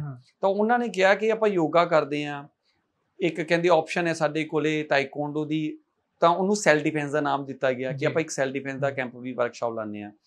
ਤਾਂ ਉਹ ਜਿਹੜੇ ਬੱਚੇ ਸੀਗੇ ਉਹਨਾਂ ਨੇ ਚੁਣਿਆ, ਕਹਿੰਦੇ ਨਹੀਂ ਅਸੀਂ ਸੈਲਫ ਡਿਫੈਂਸ ਕਰਨੀ ਹੈ। ਤਾਂ ਉਸ ਤੋਂ ਬਾਅਦ ਸਾਨੂੰ ਮੌਕਾ ਮਿਲਿਆ ਕਿ ਉਹਨਾਂ ਬੱਚਿਆਂ ਦੇ ਕੋਲ ਅਸੀਂ ਗਏ ਅਤੇ ਉਹਨਾਂ ਬੱਚਿਆਂ ਨੂੰ ਟ੍ਰੇਨਿੰਗ ਕਰਵਾਈ। ਅਤੇ ਔਰ ਸ਼ਾਇਦ ਵੀ ਜਿੱਥੇ ਜਿੱਥੇ ਮੈਂ ਟ੍ਰੇਨਿੰਗ ਕਰਵਾਈ ਹੋਈ ਹੈ, ਕੁਛ ਆਈਡੀਆ ਹੈ ਕਿ ਕਿੰਨੇ ਕੁ ਦੇਸ਼ਾਂ ਤੱਕ ਤੁਸੀਂ ਟ੍ਰੇਨਿੰਗ ਦੇ ਕੇ ਆਏ ਹੋ ਬੱਚਿਆਂ ਨੂੰ? ਅਪਰੋਕਸੀਮੇਟਲੀ 8-9 ਕੰਟਰੀਆਂ ਹੈਗੀਆਂ ਨੇ ਜਿਨ੍ਹਾਂ 'ਚ ਮੈਂ ਮਤਲਬ ਆਪ ਜਾ ਕੇ ਟ੍ਰੇਨਿੰਗ ਦੇ ਕੇ ਆਇਆ ਹਾਂ। ਤਾਂ ਉੱਥੇ ਜਿਹੜੇ ਸੀਗੇ ਕੋਈ ਨਾ ਪੋਲੈਂਡ ਦੇ ਸਟੂਡੈਂਟ ਸੀਗੇ ਜੀ, ਜਿਨ੍ਹਾਂ ਨੇ ਬਹੁਤ ਇੰਪ੍ਰੈਸ ਹੋਏ ਸਾਡੇ ਟ੍ਰੇਨਿੰਗ ਦੇ ਢੰਗ ਤੋਂ ਜਾਂ ਕੁਝ ਵੀ ਹੈ, ਆਈ ਡੋਂਟ ਨੋ। ਉਹਨਾਂ ਨੇ ਜਿਹੜੀ ਆਰਗੇਨਾਈਜ਼ਿੰਗ ਕਮੇਟੀ ਸੀ ਉਹਨਾਂ ਨੂੰ ਰਿਕੁਐਸਟ ਕੀਤੀ ਕਿ ਸਾਨੂੰ ਬਈ ਇਹਨਾਂ ਦੀ ਟ੍ਰੇਨਿੰਗ ਹੈ ਜਿਹੜੀ, ਇਹ ਅਸੀਂ ਚਾਹੁੰਦੇ ਹਾਂ ਵੀ ਸਾਡੀ ਕੰਟਰੀ ਦੇ ਵਿੱਚ ਵੀ ਇਹ ਕੋਚ ਆ ਕੇ ਕਰਵਾ ਕੇ ਜਾਣ। ਉਸ ਤੋਂ ਬਾਅਦ ਉਹ ਇਹ ਵਾਪਸ ਚਲੇ ਗਏ ਔਰ ਕਾਲਜ ਵਾਲੇ ਆਪਣੀ ਥਾਂ ਤੇ, ਸਾਲ 2 ਸਾਲ ਇਹ ਕੰਮ ਠੱਪ ਹੋ ਗਿਆ, ਕੋਈ ਗੱਲ ਨਹੀਂ ਛਿੜੀ ਕਿਸੇ ਤਰ੍ਹਾਂ ਦਾ, ਕੁਝ ਵੀ ਨਹੀਂ ਹੋਇਆ ਜੀ। ਤਾਂ 2017 'ਚ ਇੱਕ ਸਾਨੂੰ ਮੇਲ ਆਉਂਦੀ ਹੈ ਥਾਪਰ ਯੂਨੀਵਰਸਿਟੀ ਦੇ ਵਿੱਚ, ਉਹੀ ਜਿਹੜੇ ਆਰਗੇਨਾਈਜੇਸ਼ਨ ਸੀਗੀ, ਕਿ ਹਾਂ ਬਈ ਅਸੀਂ ਉਸ ਕੋਚ ਦੀ ਡਿਮਾਂਡ ਕਰ ਰਹੇ ਹਾਂ, ਸਾਡਾ ਫਲਾਣਾ ਇੰਸਟੀਚਿਊਟ ਹੈਗਾ, ਅਸੀਂ ਉੱਥੇ ਉਹਨਾਂ ਦਾ ਕੈਂਪ ਲਵਾਉਣਾ ਚਾਹੁੰਦੇ ਹਾਂ। ਉਹਨਾਂ ਨੇ ਸਾਡੇ ਸਕੂਲ ਦੇ ਵਿੱਚ ਲੈਟਰ ਭੇਜੀ, ਸਕੂਲ ਵਾਲਿਆਂ ਨੇ ਮੇਰੇ ਨਾਲ ਗੱਲ ਕੀਤੀ ਵੀ ਇੱਦਾਂ ਕਰਕੇ ਸਾਨੂੰ ਭਾਈ ਐਕਸਪੋਜ਼ਲ ਆਇਆ, ਉੱਥੇ ਅਸੀਂ ਕਰਨਾ ਚਾਹੁੰਦੇ ਹਾਂ। ਤਾਂ 2017 ਤੋਂ ਬਾਅਦ ਜਿਵੇਂ ਸਾਨੂੰ ਆਇਆ, ਤਾਂ ਅਸੀਂ ਉਸ ਤੋਂ ਬਾਅਦ ਵਿਦਿਨ 2-3 ਮਹੀਨੇ ਦੇ ਵਿੱਚ ਵੀਜ਼ਾ ਦਾ ਜੋ ਪ੍ਰੋਸੈਸ ਕਰਨਾ ਸੀਗਾ ਉਹ ਕਰਕੇ ਅਸੀਂ ਉਹਨਾਂ ਕੋਲ ਗਏ। ਕਮਿਟਮੈਂਟ ਸਾਡੀ ਐ ਸੀ ਕਿ ਅਸੀਂ ਉੱਥੇ ਜਾ ਕੇ ਪੋਲੈਂਡ 'ਚ ਕੈਂਪ ਲਾ ਕੇ ਵਾਪਸ ਆਵਾਂਗੇ, ਬਟ ਉਹਨਾਂ ਦੀ ਜਿਵੇਂ ਹੁੰਦਾ ਨਾ ਇੱਕ ਚੇਨ ਹੁੰਦੀ ਹੈ, ਕਿਉਂਕਿ ਵੀਜ਼ਾ ਸ਼ੈਂਗਨ ਵੀਜ਼ਾ ਹੁੰਦਾ ਤਾਂ ਨਾ ਟਰੈਵਲ ਕਰ ਸਕਦੇ। ਤਾਂ ਉਹਨਾਂ ਨੇ ਦੱਸਿਆ ਕਿ ਕੋਚ ਨੇ ਕਨਫਰਮ ਕਰਤਾ ਸਾਨੂੰ। ਜਦੋਂ ਤੱਕ ਅਸੀਂ ਉੱਥੇ ਨਹੀਂ ਸੀ ਪਹੁੰਚੇ, ਅਸੀਂ ਆਪਣੀ ਟਿਕਟ ਕਰਾਈ ਹੋਈ ਸੀ 5 ਦਿਨ ਦੀ ਵਾਪਸੀ, ਪਰ ਉਹ ਕਹਿੰਦੇ ਕਿ ਅਸੀਂ ਤੁਹਾਡੀ ਟਿਕਟ ਹੁਣ ਅਸੀਂ ਐਕਸਟੈਂਡ ਕਰਾ ਕੇ ਦਿੰਦੇ ਹਾਂ, ਉਹਦਾ ਖਰਚਾ ਤੁਸੀਂ ਨਹੀਂ ਕਰਨਾ, ਸਾਡੀਆਂ ਇੱਦਾਂ ਅਲੱਗ-ਅਲੱਗ ਥਾਵਾਂ ਨੇ, ਉਹ ਸਾਰੀਆਂ ਸਪੋਰਟ ਤੇ ਤੁਸੀਂ ਜਾ ਕੇ ਟ੍ਰੇਨਿੰਗ ਕਰਨੀ। ਮਤਲਬ ਟ੍ਰੇਨਿੰਗ ਹੈ ਤੁਹਾਡੀ ਦਿੱਤੀ ਇੰਨੀ ਪਸੰਦ ਆ ਗਈ? ਹਾਂ। ਤਾਂ ਉਹ ਫਿਰ ਮੈਂ ਪੋਲੈਂਡ 'ਚ ਵੀ, ਹੰਗਰੀ 'ਚ ਵੀ, ਸਵਿਟਜ਼ਰਲੈਂਡ ਵੀ, ਔਰ ਜ਼ਿੰਦਗੀ 'ਚ ਮੈਂ ਕਦੀ, ਸਹੀ ਗੱਲ ਦੱਸਾਂ, ਪਹਿਲਾਂ ਕਦੀ ਸੋਚਿਆ ਨਹੀਂ ਸੀ ਸਵਿਟਜ਼ਰਲੈਂਡ ਜਾਵਾਂਗੇ ਵੀ, ਕਿਉਂਕਿ ਛੋਟੇ ਹੁੰਦੇ ਪੜ੍ਹਿਆ ਹੀ ਹੈ ਕਿ ਵੀ ਸੁਪਨਿਆਂ ਦਾ ਸ਼ਹਿਰ ਹੈ, ਸਵਰਗ ਹੈ, ਅਤੇ ਉਹ ਸਵਰਗਾਂ 'ਚ ਜਾ ਕੇ ਟ੍ਰੇਨਿੰਗ ਦੇਣ ਦਾ ਸਾਨੂੰ ਮੌਕਾ ਮਿਲੇਗਾ, ਅਸੀਂ ਉਹਨਾਂ ਬੱਚਿਆਂ ਨੂੰ ਟ੍ਰੇਨਿੰਗ ਦੇ, ਇਹ ਨਹੀਂ ਸੀ ਸ਼ਾਇਦ ਕਦੇ ਸੁਣਿਆ। ਇਹ ਲਾ ਕੇ ਚੱਲੋ ਸਾਡੀ ਮੇਰੀ ਹੈਸੀਅਤ ਤੋਂ ਬਹੁਤ ਉੱਪਰ ਦੀ ਗੱਲ ਹੈ।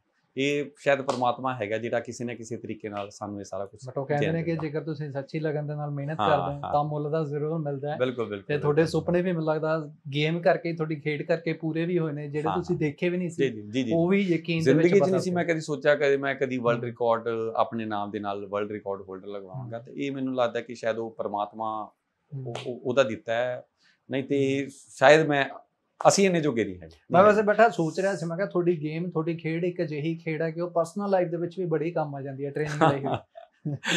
ਇੱਕ ਦੋ ਵਾਰੀ ਲੜਾਈ ਵੀ ਹੋਈ ਹੈ। ਮੁੰਡੇ ਸੀਗੇ, ਕੋਈ ਕੁੜੀਆਂ ਨੂੰ ਛੇੜਦੇ ਪਏ, ਤੇ ਅਸੀਂ ਉਹਨਾਂ ਨੂੰ ਸਮਝਾਇਆ ਵੀ ਤੁਸੀਂ ਏਦਾਂ ਨਾ ਕਰੋ, ਵੀ ਛੱਡੋ, ਵੀ ਬੱਚੀਆਂ ਨੇ ਰਹਿਣ ਦਿਓ, ਹੈ ਨਾ, ਵੀ ਇਹੋ ਜਿਹਾ ਕੰਮ ਚੰਗਾ ਲੱਗਦਾ, ਕਿਸੇ ਸਕੂਲ ਦੇ ਬਾਹਰ ਦੀ ਗੱਲ ਹੈ। ਤਾਂ ਉਹਨੇ ਨਾ ਮੇਰਾ ਹੱਥ ਫੜ ਕੇ ਬੜਾ ਜਿਵੇਂ ਹੁੰਦਾ ਉਹ ਕਹਿੰਦਾ ਬਾਈ ਜੀ ਤੁਸੀਂ ਸਾਈਡ ਤੇ ਹੋ, ਸਾਡਾ ਆਪਸੀ ਮਾਮਲਾ ਹੈ। ਉਹਨੇ ਇੱਕ ਲੜਕੀ ਦਾ ਨਾ ਹੈਂਡਲ ਫੜਿਆ ਹੋਇਆ ਸੀਗਾ, ਲੜਕੀ ਸਾਈਕਲ ਤੇ, ਸਰਕਾਰੀ ਸਕੂਲ ਦੀ ਲੜਕੀ ਸੀਗੀ। ਤੇ ਮੈਨੂੰ ਹੋਇਆ, ਮੈਂ ਕਿਹਾ ਯਾਰ ਵੀ ਤੂੰ ਕਾਕਾ ਵੀ ਇਹ ਕੀ ਕਰਦਾ ਕੀ ਪਿਆ ਹੈ। ਔਰ ਉਹ ਇਕੱਲਾ ਨਹੀਂ ਸੀਗਾ, ਉਹਦੇ ਨਾਲ 3-4 ਮੁੰਡੇ ਹੋਰ ਰਲੇ ਪਏ ਸੀਗੇ। ਉਸ ਤੋਂ ਬਾਅਦ ਨਾ ਉਹ ਆ ਕੇ ਉਹਨਾਂ ਨੇ ਮੈਨੂੰ ਫੜ ਕੇ ਧੱਕਾ ਮਾਰਿਆ। ਤੁਸੀਂ ਇਕੱਲੇ ਸੀ? ਹਾਂ ਮੈਂ ਇਕੱਲਾ ਸੀਗਾ। ਤੇ ਫਿਰ ਮੈਂ ਕਿਹਾ ਇਹ ਤਾਂ ਇੱਜ਼ਤ ਦੀਆਂ ਤਾਂ ਜਿਉਣ ਰਹੀਆਂ ਨੇ। ਤੇ ਮੈਂ ਉਹਨਾਂ ਨੂੰ ਨਾ ਫਿਰ ਵੀ ਰਿਕੁਐਸਟ ਕੀਤੀ, ਮੈਂ ਕਿਹਾ ਨਹੀਂ ਵੀ ਤੁਸੀਂ ਨਾ ਕਰੋ, ਵੀ ਬੱਚੀ ਤੁਸੀਂ ਜਦ ਲੜਕੀਆਂ ਨਹੀਂ ਤਾਂ ਤੁਸੀਂ ਕਿਉਂ ਭਾਈ ਤੰਗ ਕਿਉਂ ਕਰਦੇ, ਕੁੜੀਆਂ ਨੂੰ ਤੰਗ ਪਰੇਸ਼ਾਨ ਕਿਉਂ ਕਰਦੇ ਪਏ। ਉਹ ਨਹੀਂ ਟਲੇ ਜੀ। ਤੇ ਉਹਨਾਂ ਚੋਂ ਦੇਖਦੇ ਮੁੰਡੇ ਨੇ ਕੁੜੀ ਦੇ ਮੂੰਹ ਤੇ ਚਪੇੜ ਮਾਰੀ। ਮੈਨੂੰ ਲੱਗਦਾ ਉਹ ਲੜਕੀ +2 ਦੀ ਹੋਣੀ ਹੈ ਤੇ ਮੁੰਡੇ ਉਹ ਗ੍ਰੈਜੂਏਸ਼ਨ ਵਾਲੇ ਮੁੰਡੇ ਲੱਗਦੇ ਸੀਗੇ। ਫਿਰ ਉਹ ਚੀਜ਼ ਮੇਰੇ ਬਰਦਾਸ਼ਤ ਤੋਂ ਬਾਹਰ ਹੋਈ ਹੈ। ਤੇ ਫਿਰ ਉਸ ਤੋਂ ਬਾਅਦ ਮੈਂ ਥੋੜਾ ਜਿਹਾ ਹਨਾ ਲਾ ਕੇ ਚਲੋ ਵੀ ਆਪਣੇ ਰੂਪ ਚ ਆਇਆ। ਫਿਰ ਮੈਨੂੰ ਲੱਗਦਾ 2-3 ਹੀ ਮੈਂ ਲੱਤਾਂ ਦੇ 2-3 ਮੁੱਕੇ ਮਾਰੇ। ਉਸ ਤੋਂ ਬਾਅਦ ਤੁਸੀਂ ਬਿਲੀਵ ਨਹੀਂ ਕਰੋਗੇ, ਮੁੰਡੇ ਥੱਲੇ ਮੁੱਦੇ ਹੋ ਕੇ ਡਿੱਗੇ ਤੇ ਉਹਨਾਂ ਨੂੰ ਸਾਹ ਔਖੇ ਆਣੇ ਸ਼ੁਰੂ ਹੋਏ। ਉਦੋਂ ਬਾਅਦ ਮੈਂ ਸੋਚਿਆ ਹੁਣ ਵਿਪਤਾ ਨਾ ਪੈ ਜਾਵੇ। ਮੈਂ ਖੁਦ ਉਹਨਾਂ ਨੂੰ ਪਾਣੀ ਵੀ ਪਿਆ ਭਾਜੀ, ਮੈਂ ਖੁਦ ਉਹਨਾਂ ਦੇ ਥਾਪੀਆਂ ਮਾਰੀਆਂ ਪਿੱਠ ਤੇ ਕਿ ਹਾਂ ਭਾਈ ਉੱਠ ਜਾਓ ਠੀਕ ਹੈ। ਕਿਉਂਕਿ ਉਹਨਾਂ ਦਾ ਸਾਹ, ਮੈਂ ਜਿਵੇਂ ਲੱਤ ਮਾਰੀ ਸ਼ਾਇਦ ਉਹ ਦੱਬ ਕੇ ਵੱਜ ਗਈ ਤਾਂ ਉਹ ਸਟਮਕ ਤੇ ਔਰ ਉਹਦਾ ਸਾਹ ਬੰਦ ਹੋਇਆ ਸੀ ਮੁੰਡੇ ਦਾ। ਉਹ ਜਿਵੇਂ ਮੁੱਦਾ ਮਿੱਜਿਆ, ਮੈਂ ਦਬ ਕੇ ਉਹਨੂੰ ਥਾਪੀਆਂ ਮਾਰੀਆਂ ਤੇ ਉਹਨੂੰ ਸਾਹ ਆਇਆ। ਜਿਹੜੇ ਬਾਕੀ ਦੇ ਸੀਗੇ ਉਹ ਚੁੱਪ ਕਰਕੇ ਫਿਰ ਖੜ ਗਏ ਵੀ ਹੁਣ ਪੰਗਾ ਨਹੀਂ ਲੈਣਾ। ਫਿਰ ਮੈਨੂੰ ਪਾਣੀ ਪਿਆ। ਮੈਂ ਕਿਹਾ ਹੁਣ ਦੁਬਾਰਾ ਇਹੋ ਜਿਹਾ ਕੰਮ ਨਾ ਕਰੀ, ਘਰਾਂ ਚਲੋ ਏਦਾਂ ਦਾ। ਤੁਸੀਂ ਇਹ ਵੀ ਦੇਖੋਗੇ ਜਿਵੇਂ ਤੁਸੀਂ ਬਚਪਨ ਦੇ ਵਿੱਚ ਸੋਚਿਆ ਸੀ ਕਿ ਲੜਾਈਆਂ ਹੋ ਜਾਂਦੀਆਂ ਨੇ, ਉਹ ਵੀ ਜਿਹੜਾ ਸੱਚ ਹੋ ਗਿਆ, ਉਹ ਸੱਚ ਹੋ ਗਿਆ। ਹਾਂ ਅੱਛਾ ਭਾਜੀ, ਗੱਲਾਂ ਬਹੁਤ ਨੇ ਬਟ ਸਮਾਂ ਇਜਾਜ਼ਤ ਨਹੀਂ ਦਿੰਦਾ। ਬਟ ਅਖੀਰ ਦੇ ਵਿੱਚ ਇੰਟਰਵਿਊ ਖਤਮ ਕਰਨ ਤੋਂ ਪਹਿਲਾਂ ਮੈਂ ਜ਼ਰੂਰ ਕਹੂੰਗਾ ਕਿ ਇੱਕ ਖਾਸ ਸੁਨੇਹਾ ਖਿਡਾਰੀਆਂ ਦੇ ਲਈ, ਕੋਚਿਸ ਦੇ ਲਈ ਕੀ ਦੇਣਾ ਚਾਹੁੰਦੇ ਹੋ? ਦੇਖੋ ਖਿਡਾਰੀਆਂ ਤੇ ਕੋਚਿਸ ਵਾਸਤੇ ਤਾਂ ਮੈਂ ਇਹੀ ਕਹਿਣਾ ਕਿ ਵੀ ਲਾਈਫ ਦੇ ਵਿੱਚ ਬਹੁਤ ਉਤਰਾਅ ਚੜ੍ਹਾਅ ਆਉਂਦੇ ਨੇ, ਸਾਡੇ ਨਾਲ ਵੀ ਆਏ ਨੇ, ਉਹ ਹਲੇ ਵੀ ਹਨਾ ਕਿਸੇ ਨਾ ਕਿਸੇ ਤਰੀਕੇ ਨਾਲ ਆਉਂਦੇ ਰਹਿੰਦੇ ਨੇ। ਆਪਣਾ ਜਿਹੜਾ ਇੱਕ ਟੀਚਾ ਹੈ ਉਹਨੂੰ ਕਿਸੇ ਵੀ ਹਾਲ 'ਚ ਨਹੀਂ ਛੱਡਣਾ।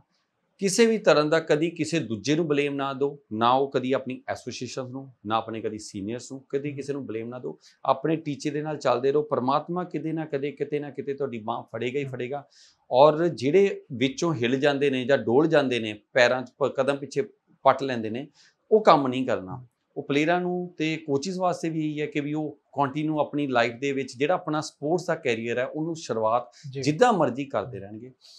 ਜਿਹੜਾ ਆਮ ਹੈ ਇੱਕ ਮਾਂ-ਬਾਪ ਹੈ ਜਾਂ ਜਿਹੜੇ ਬੱਚੇ ਨੇ ਜਿਹੜੇ ਗੇਮਾਂ ਨਹੀਂ ਕਰਦੇ, ਉਹਨਾਂ ਲਈ ਮੇਰੀ ਇਹ ਰਿਕੁਐਸਟ ਹੈ ਕਿ ਵੀ ਮਾਂ-ਬਾਪ ਅੱਜ ਦੇ ਟਾਈਮ 'ਚ ਆਪਣਾ ਕਨਵੀਨੀਅੰਟ ਦੇਖਦੇ ਹੋਏ ਨਾ ਬੱਚਿਆਂ ਨੂੰ ਮੋਬਾਈਲ ਤੇ ਟੀਵੀ ਵਾਲੇ ਪਾਸੇ ਲਾਉਂਦੇ ਨੇ ਕਿ ਵੀ ਮੋਬਾਈਲ ਅਗਰ ਬੱਚੇ ਨੂੰ ਦਿੱਤਾ ਤਾਂ 2 ਘੰਟੇ ਚੁੱਪ ਕਰ ਜਾਏਗਾ, ਤੇ ਟੀਵੀ ਲਾ ਕੇ ਦਿੱਤਾ 2 ਘੰਟੇ ਚੁੱਪ ਕਰ ਜਾਏਗਾ। ਡੋਮੀਨੋਸ 'ਤੇ ਰਹਿ ਜਾਓ ਜਾਂ ਥੀਏਟਰ 'ਚ ਫਿਲਮ ਦਿਖਾ ਲਓ।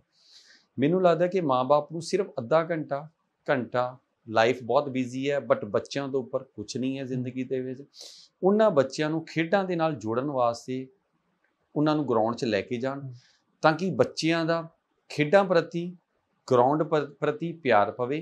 ਕਿਉਂਕਿ ਜੇਕਰ ਇਹ ਟਾਹਣੀਆਂ ਨੇ, ਉਹਨਾਂ ਜਿੰਨੀ ਦੇਰ ਤੱਕ ਉਹ ਜੜ੍ਹਾਂ ਨਹੀਂ ਜੁੜਦੀਆਂ ਨਹੀਂ ਨਾ ਗਰਾਊਂਡਾਂ ਦੇ ਨਾਲ, ਉਨੀ ਦੇਰ ਤੱਕ ਅਸੀਂ ਭੁੱਲ ਜਾਈਏ ਕਿ ਵੀ ਅਸੀਂ ਚੈਂਪੀਅਨ ਬੱਚੇ ਪੰਜਾਬ 'ਚੋਂ ਕਰ ਸਕਾਂਗੇ। ਔਰ ਸਾਨੂੰ ਇੱਕ ਇਹ ਲਾਸਟ ਟਾਈਮ ਮੈਂ ਕਹਾਂਗਾ ਕਿ ਵੀ ਪੰਜਾਬ ਦੇ ਵਿੱਚ, ਪੰਜਾਬੀ ਖੂਨ ਦੇ ਵਿੱਚ, ਠੀਕ ਹੈ, ਇੰਨੀ ਕੁ ਤਾਕਤ ਹੈ, ਇੰਨਾ ਕੁ ਪਰਮਾਤਮਾ ਨੇ ਬਲ ਬਖਸ਼ਿਆ ਹੋਇਆ ਸਾਡੇ ਖੂਨ ਦੇ ਵਿੱਚ, ਬਲੱਡ ਦੇ ਵਿੱਚ, ਕਿ ਵੀ ਅਗਰ ਪਲੇਅਰ 5-7 ਸਾਲ ਗੇਮ ਲਈ ਖੇਡ ਲਈ ਲਾ ਦੇਵੇ ਨਾ ਤਾਂ ਉਹ ਤਕੜੇ ਚੈਂਪੀਅਨਾਂ ਨੂੰ ਹਰਾਏਗਾ। ਬਿਲਕੁਲ। ਸੋ ਬਹੁਤ ਸ਼ੁਕਰੀਆ ਸਮਾਂ ਦੇਣ ਦੇ ਲਈ। ਤੇ ਉਮੀਦ ਕਰਦੇ ਹਾਂ ਕਿ ਜਿਵੇਂ ਹੁਣ ਤੱਕ ਤੁਸੀਂ ਬਹੁਤ ਸਾਰੇ ਬੱਚਿਆਂ ਨੂੰ ਫ੍ਰੀ ਕੋਚਿੰਗ ਦਿੰਦੇ ਆਏ ਹੋ, ਉਸੇ ਤਰੀਕੇ ਨਾਲ ਤੁਸੀਂ ਬੱਚੇ ਤਿਆਰ ਕਰਦੇ ਰਹੋ ਤੇ ਦੇਸ਼ ਅਤੇ ਪੰਜਾਬ ਦੇ ਲਈ ਉਹ ਬੱਚੇ ਵੀ ਜਿਹੜੇ ਮੈਡਲ ਲਿਆਉਂਦੇ ਰਹਿਣ। ਜੀ। ਸੋ ਬਹੁਤ ਸ਼ੁਕਰੀਆ। ਇਹ ਸਨ ਸਾਡੇ ਨਾਲ ਸਤਵਿੰਦਰ ਸਿੰਘ ਜੀ, ਜਿਨ੍ਹਾਂ ਨੇ ਬਹੁਤ ਸਾਰੇ ਬੱਚੇ ਤਿਆਰ ਕੀਤੇ ਅਤੇ ਆਪ ਵੀ ਖੇਡ ਕੇ ਜਿਹੜਾ ਪੰਜਾਬ ਅਤੇ ਦੇਸ਼ ਦੇ ਲਈ ਬਹੁਤ ਸਾਰੇ ਰਿਕਾਰਡ ਵੀ ਬਣਾਏ ਨੇ ਅਤੇ ਬਹੁਤ ਸਾਰੇ ਮੈਡਲ ਨੇ ਜਿਹੜੇ ਉਹਨਾਂ ਦੇ ਵੱਲੋਂ ਹਾਸਿਲ ਵੀ ਕੀਤੇ ਗਏ ਨੇ। ਪਰ ਅੱਜ ਫਿਲਹਾਲ ਇਸ ਐਪੀਸੋਡ ਦੇ ਵਿੱਚ ਇੰਨਾ ਹੀ। ਅਗਲੀ ਵਾਰ ਕਿਸੇ ਹੋਰ ਖਿਡਾਰੀ ਜਾਂ ਫਿਰ ਖਿਡਾਰਨ ਦੇ ਨਾਲ ਤੁਹਾਨੂੰ ਰੂਬਰੂ ਕਰਵਾਵਾਂਗੇ ਅਤੇ ਉਸ ਖਿਡਾਰੀ ਜਾਂ ਫਿਰ ਖਿਡਾਰਨ ਦੀ ਖੇਡ ਅਤੇ ਉਸ ਦੀਆਂ ਜੋ ਜਰਨੀ ਰਹੀ ਹੈ ਜ਼ਿੰਦਗੀ ਦੀ, ਉਸ ਦੇ ਬਾਰੇ ਵੀ ਤੁਹਾਨੂੰ ਜਾਣੂ ਕਰਵਾਵਾਂਗੇ।